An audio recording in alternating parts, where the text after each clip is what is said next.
అందరికీ నమస్తే. ఇయాల సుగంధమాల, యాలకుల మాల ఆ వెంకటేశ్వర స్వామి వారికి, ఆ లక్ష్మీ అమ్మవారికి ఎంతో ప్రీతికరమైనది. శుక్రవారం రోజు గాని లేదా శనివారం రోజున గాని యాలకుల మాలను వేస్తే సకల కష్టాలు తొలగిపోయి సకల సిరి సంపదలు కలిగి ఆర్థిక సమస్యలు దూరం అవడంతో పాటు ఆ స్వామి అమ్మవార్ల అనుగ్రహం అయితే లభిస్తుంది. ఈ మాలను ఎలా తయారు చేసుకోవాలో చూసేద్దామా మరి.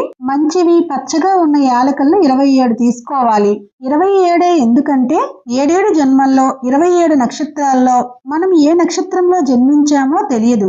అందుకే 27 నక్షత్రాలను సూచిస్తూ 27 యాలకులను తీసుకోవాలి. ఇంట్లో మనం వాడినవి కాకుండా బయట నుంచి కొత్త తెచ్చి ఈ మాల కోసం వాడాలి. బౌల్లో మంచినీళ్ళను వేసి అందులో కాస్త పసుపు వేసి యాలకులను వేసి 10 సెకండ్ల పాటు నానబెట్టుకోవాలి. తెల్లదారాన్ని తీసుకొని పసుపు రాసి ఈ విధంగా యాలకులను మాలలాగా గుచ్చుకోవాలి. తర్వాత పసుపు కుంకుమ బొట్లు పెట్టుకొని అలంకరించుకోవాలి.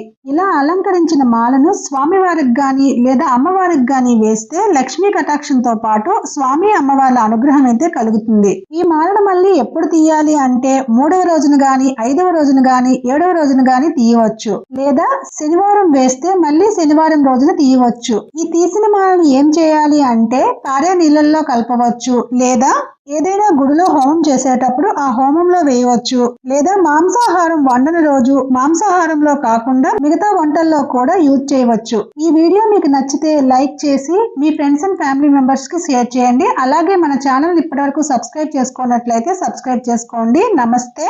ఓం నమో వెంకటేశాయ.